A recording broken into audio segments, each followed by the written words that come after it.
तो भाई मुझे जाना था अराइवल पे, मैं पहुंच गया डिपार्चर पे। अभी भाग भाग के नीचे आया हूँ और वो बंदा भी बाहर खड़ा हुआ है। लेकिन को एम्बेसी को उसके बारे में इन्फॉर्म नहीं करते हो, कुछ भी चेंज है आपके जाने का चेंज है या फिर आपके डॉक्यूमेंट्स में कुछ चेंज है और एम्बेसी को इन्फॉर्म नहीं करते हो और आप ऐसे ही पहुंच जाते हो वहाँ पे, तो आप कुछ भी कॉन्सिक्वेंसेस फेस कर सकते हो, फिर वो रिस्पॉन्सिबल नहीं है उसके। Lost of passport, driving licence, national identity card, तो भी इसमें आप क्लेम कर सकते हो, 200 यूरो आपको मिलेंगे। इतनी सारी चीज़ें कर रही हैं मैंने, ट्विटर पे ट्वीट कर दिया और दुनिया भर की चीज़ें कर दी।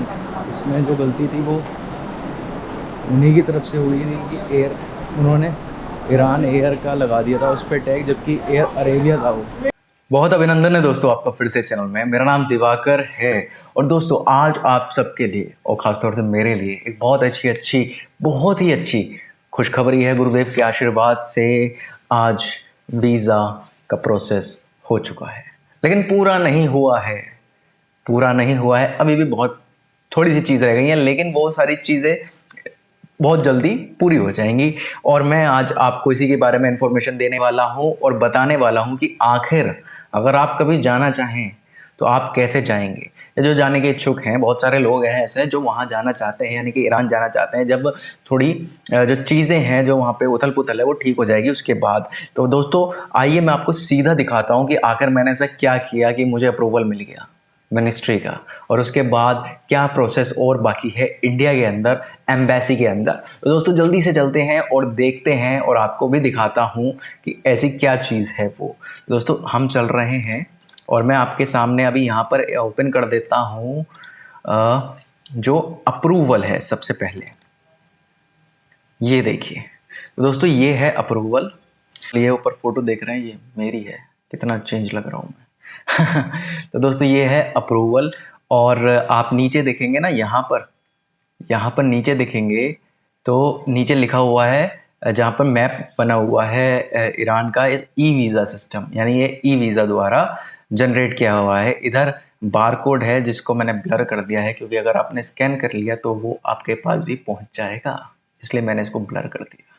कितना चालाक हूँ मैं। तो दोस्तों यहाँ पर ये है एप्लीकेशन की डिटेल। यहाँ पर डेट ऑफ वीज़ा एप्लीकेशन दे रखी है, इसको भी मैंने ब्लर कर रखा है। ट्रैक कोड इसको भी कर रखा है, और मेरा नाम इसको भी मैंने कर रखा है। डेट ऑफ बर्थ को भी मैंने कर रखा है।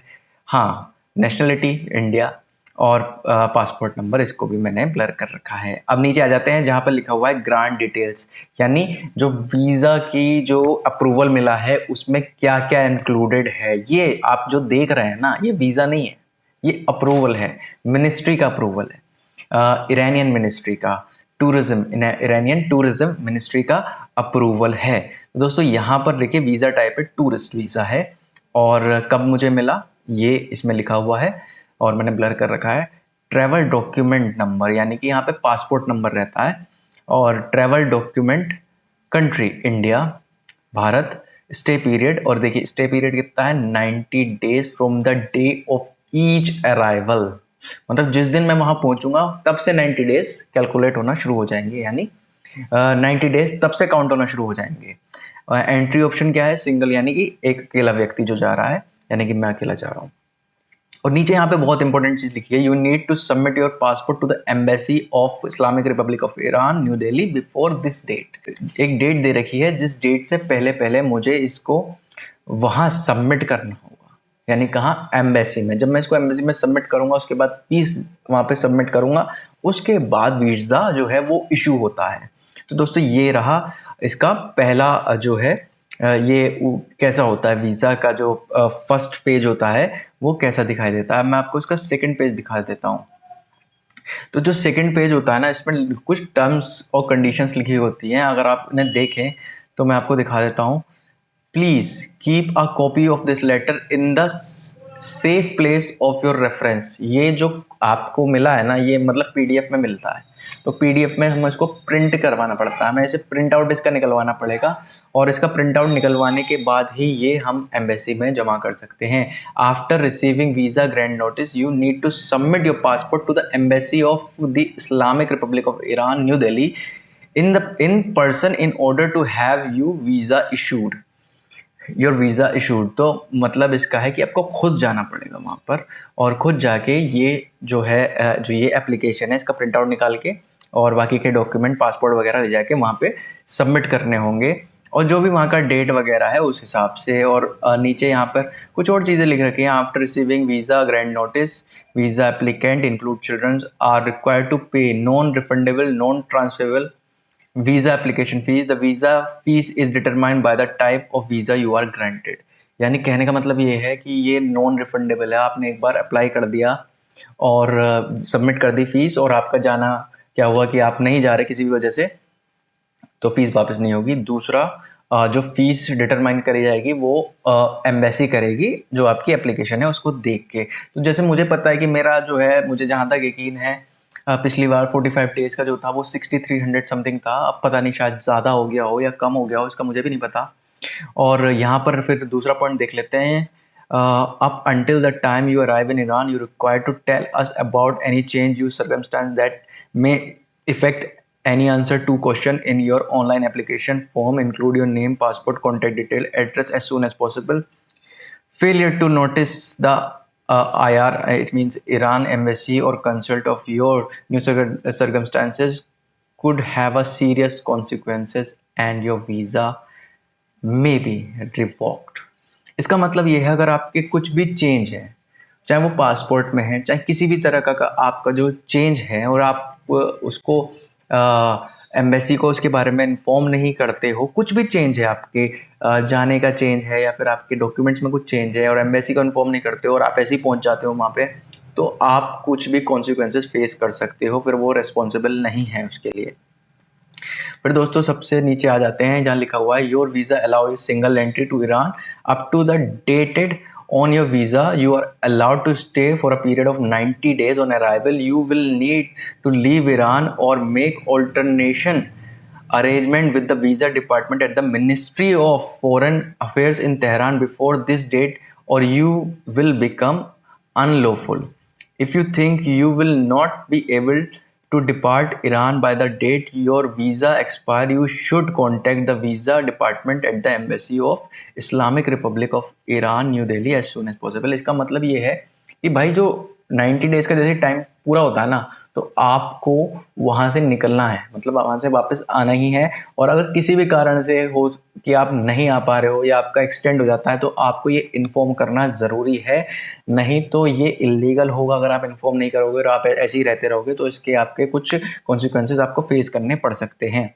If you have any question, जो आखिरी पॉइंट है, if you have any question about this visa और the process of information that was taken into account, you may contact by any of the means appeared on our website. तो website नीचे दे रखी है कि अगर कोई भी क्वेश्चन है, कोई भी कुछ भी आपको जानना है, तो नीचे वेबसाइट है evisa.mfa.ir। तो दोस्तों ये जो वीज़ा एप्लीकेशन जो मुझे ग्रांट हुई है, मतलब अप्रूवल जो ग्रांट हुआ है, वो टैप पर्शिया से हुआ है। मैं फिर से आपको बता देता हूँ, ये टैप पर्शिया के द्वारा मैंने किया गया है, जिसके लिए मैंने 70 यूरोज़ पे करे हैं। तो इसके लिए मैंने 70 यूरोज़ पे करे हैं और ये टैप पर्शिया से हुआ है। तो दोस्तों अगर 70 यूरोज़ मैंने क्यों पे करे हैं, क्योंकि इसमें दो चीज़ होती हैं, दो कॉलम होते हैं। इसमें एक होता है होस्ट और एक होता है होटल। तो अगर आप होटल चूज़ करते हो तो 50 यूरोज़ हैं, अगर आप होस्ट चूज़ करते हो तो 70 यूरोज़ है। तो मैं तो होस्ट चूज़ करा है क्योंकि आप जानते हैं कि मुझे कहाँ जाके रुकना है, तो सही डिटेल्स देना ज़रूरी है। तो वहाँ पर मैं चाहता तो मैं होटल भी कर सकता था, लेकिन मुझे लगा कि सही डिटेल देना ज़रूरी है। ज़्यादा लालच नहीं करना चाहिए, जो एग्जैक्ट बात है, जो सच बात है, वो आपको बतानी चाहिए। अब इसके बाद क्या होता है, यही चीज़ है कि आपको ये चीज़ लेके एम्बेसी जाना होगा और एम्बेसी जाके इसको सबमिट करना होगा खुद और पासपोर्ट को। लेकिन एक चीज़ और है, अगर आप एम्बेसी गए इसको लेके और पासपोर्ट लेके अपना, तो एम्बेसी वाले आपको फिर से वापस भेज देंगे। क्यों भेज देंगे आपको फिर से वापस? क्योंकि वो आपसे कहेंगे कि भैया पहले जाके जाओ और ट्रैवल इंश्योरेंस करा के आओ। तो वो चीज़ जो मेरे साथ पिछली बार हुई थी वो इस बार नहीं होगी। इसलिए मैंने तुरंत ही, जिससे मैंने पहले ट्रैवल इंश्योरेंस कराया था, मैंने तुरंत ही उसे ये PDF भेजी और उससे कहा कि भाई मेरा ट्रैवल इंश्योरेंस कर दे। और वहाँ पर उसने मेरे से 850 रुपीज़ चार्ज करे ट्रैवल इंश्योरेंस के, और उसने मुझे तुरंत करीब, मैं समझता हूँ 15 मिनट में उसने मुझे वो इंश्योरेंस करके दे दिया। तो अब मेरे पास इंश्योरेंस भी है, अप्रूवल भी है। इंश्योरेंस आपको दिखा देता हूँ कैसा होता है इंश्योरेंस। दोस्तों ये है इंश्योरेंस जो उसने मुझे भेजा था, और इसमें जो लिखा हुआ है वो पर्शियन में भी लिखा हुआ है, इंग्लिश में भी लिखा हुआ है, पूरी डिटेल्स इसमें इंश्योरेंस की लिखी हुई है, किस तरीके का है, प्रीमियम कितना काउंट होता है। यहाँ पे जो IRR लिखा हुआ है वो ईरानियन रियाल लिखे हुए हैं कि कितना प्रीमियम इसमें काउंट होता है और ये कैसी पॉलिसीज़ है, और इसमें पूरी डिटेल्स यहाँ पर दे रखी हैं। आप जो देख रहे हैं इसमें पूरी डिटेल दे रखी है। लेकिन ये तो मेरा इंश्योरेंस है, लेकिन इसका दूसरा पहलू मैं आपको दिखा देता हूँ, जहाँ पे इसके जो आपको करवाना क्यों ज़रूरी है, क्योंकि इसमें कुछ कवर आते हैं, मतलब बहुत सारे कवर इसमें इंक्लूड होते हैं इस इंश्योरेंस में, जैसे कि मेडिकल एक्सपेंसेस, मतलब कोई भी आपको वहाँ पे हेल्थ इशू हो गया तो वो भी इसमें कवर हो जाएगा।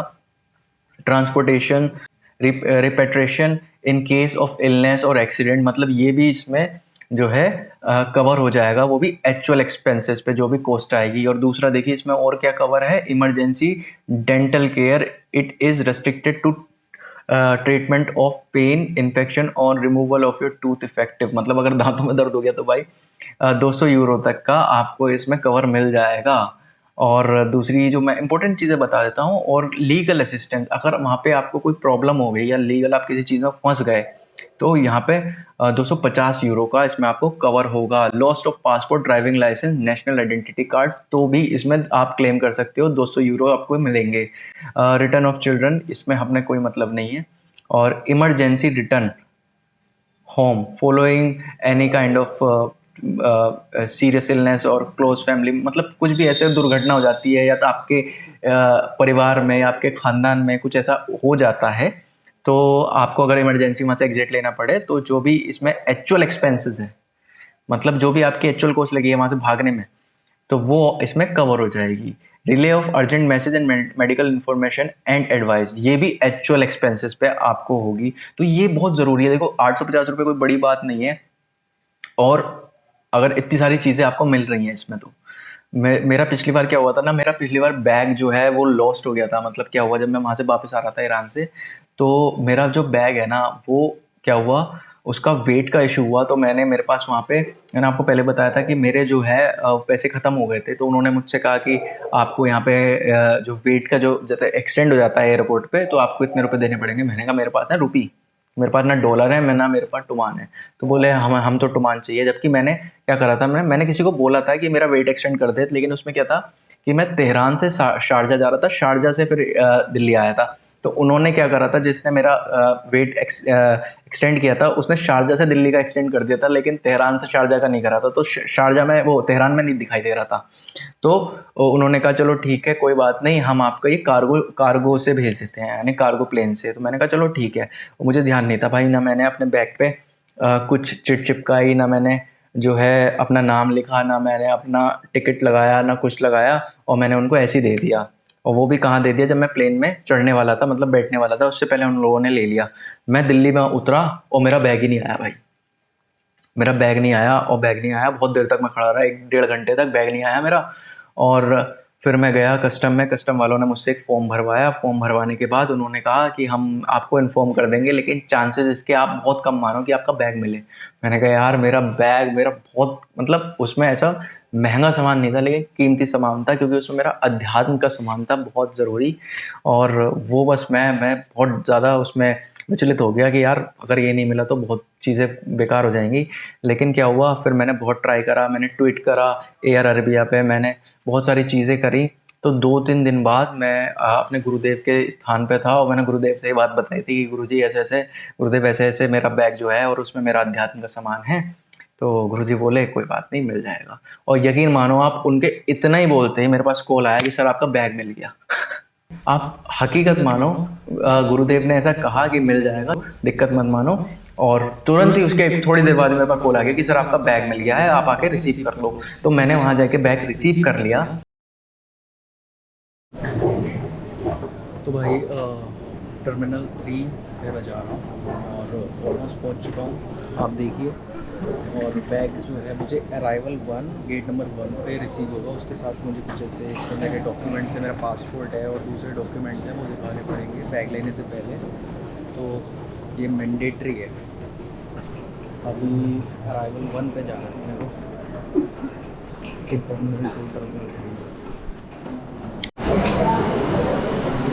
यहाँ पे अराइवल 1 पे अपने को जाना है।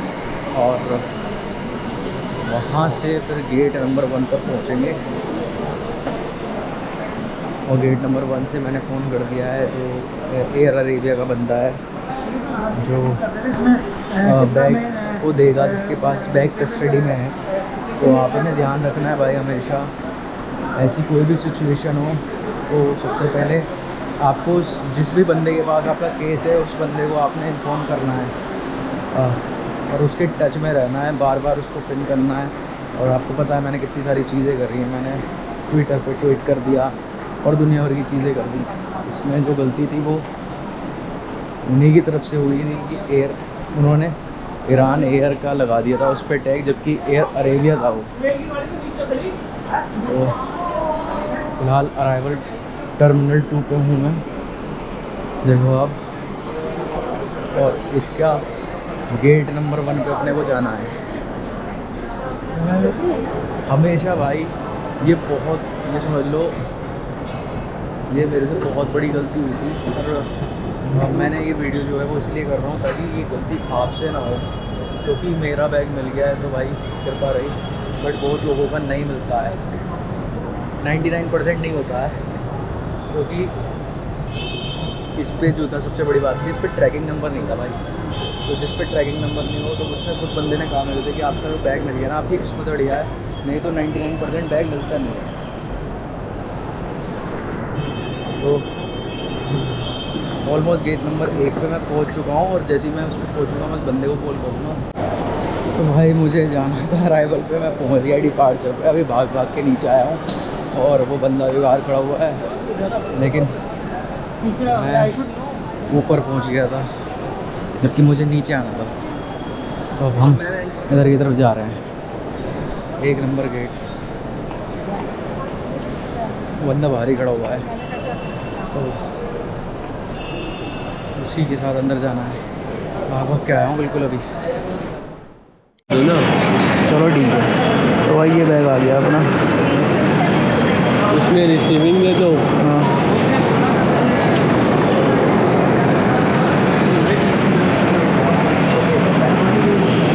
एक मिनट में निकाल लो यार, और कुछ तो नहीं चाहिए? ये लो, ये वो है, हाँ जो मुझे मिली थी। तो भाई ये बैग आ गया अपना,